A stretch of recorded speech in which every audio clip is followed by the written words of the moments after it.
Hi అండి, అందరికీ నమస్తే. Welcome to our channel.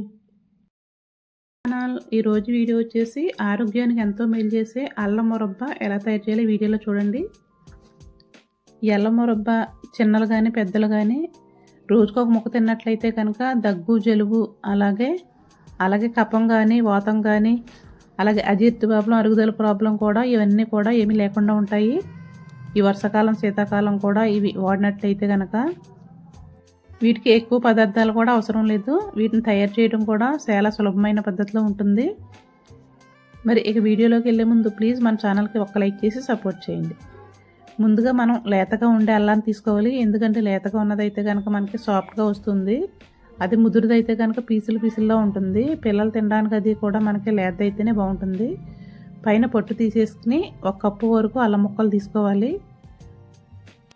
ఇలా చిన్న చిన్న ముక్కలు కింద కట్ చేసుకుని చిన్న మిక్సీ జార్లో వేసి గ్రైండ్ చేసుకుంటే కనుక మెత్తని పేస్ట్లో అయిపోతుంది. ఇంకా వాటర్ ఏమి వేయకూడదు. వాటర్ వేస్తే కనుక మనం ఎక్కువ టైం పడుతుంది ఉడకబెట్టడానికి.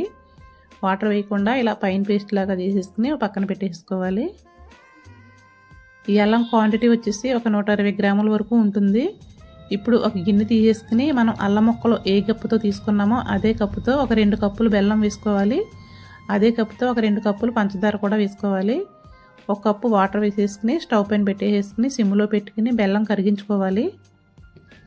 1 వంతు అల్లం తీసుకుంటే కనుక 4 వంతులు బెల్లం వేసుకోవాలి. 3 వంతులు బెల్లం వేసుకుని 1 వంతు పంచదార కూడా వేసుకోవచ్చు. ఇది తీగపాకం వచ్చిన తర్వాత వేరే గిన్నెలోకి వడకట్టేసుకుందాం, వేరే పాన్లోకి. అలాగే మనం ఇది వేయడానికి లేదా ఒక ప్లేట్గా అయినా సరే నూనె కానీ నెయ్యి కానీ రాసుకుని ఉంచుకోవాలి. ఇది ఇలా వడకట్టేసుకున్న తర్వాత ఇప్పుడు అల్లం పేస్ట్ని వేసేసుకోవాలి. తీగపాకం వచ్చిన తర్వాత ముందే అల్లం పేస్ట్ని వేసేసుకోవచ్చు, కానీ ఎక్కువ ఉడకబెట్టినట్లయితే ఘాటంతా పోతుంది. మనం ఇలా సగం ఉడికిన తర్వాత వేస్తే కనుక ఇంకా ఎక్కువసేపు పట్టదు మనకి పాకం రావడానికి. ఉండపాకం రావాలి. దీనిలోనే కొద్దిగా ఇలాచీ పౌడరు, అలాగే కొద్దిగా చిటికెడు ఉప్పు వేసుకోవాలి. ఒక 10 నిమిషాలు ఉడికేసరికి ఉండపాకం వచ్చేస్తుంది. చూడండి, ఉండపాకం ఎలా రావాలంటే కనుక కొంచెం గిన్నెలో ఒక వాటర్ తీసుకుని కొంచెం లిక్విడ్ వేసినట్లయితే కనుక కొంతసేపటికి 1 నిమిషానికి ఇలా గట్టిపడిపోతుంది. ఇది మనం చేతిలోకి తీసుకున్న తర్వాత మనం ఎటు మెల్ట్ చేస్తే అటు మెల్ట్ అయిపోవాలి. అలా వస్తే పాకం వచ్చేసినట్టు. ఇప్పుడు బటర్ పేపర్ పైన వేసేసుకోవాలి. వేడివేడిగా ఉన్నప్పుడే వేసేయాలి. 3-4 నిమిషాలకి గట్టిపడిపోతుంది. అప్పుడు మనం చాకు తీసేసుకుని ఇలా పీసెస్ కట్ చేసుకోవాలి. గట్టిపడిందంటే మనకి పీసెస్ కట్ చేయడానికి రాదు.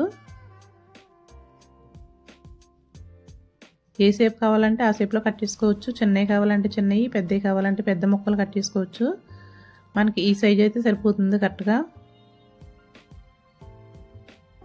కట్ చేసిన తర్వాత ఒక 5 నిమిషాలు ఆగితే మొత్తం చల్లారిపోతుంది. చూడండి, వెంటనే ఇలా వచ్చేస్తాయి. బటర్ పైన పేపర్ పైన వేసినందుకు ఈజీగా వచ్చేస్తుంది. ఇవి ఫ్రిడ్జ్లో పెట్టకపోయినా కూడా మనకి 1 ఇయర్ వరకు నిల్వ ఉంటాయి, మనం ఎక్కువ మోతాదులో చేసుకున్నట్లయితే కనుక. మరి వర్షాకాలంలో తప్పకుండా ట్రై చేసి చూడండి. మోర్ వీడియోస్ కోసం please subscribe. Thank you for watching.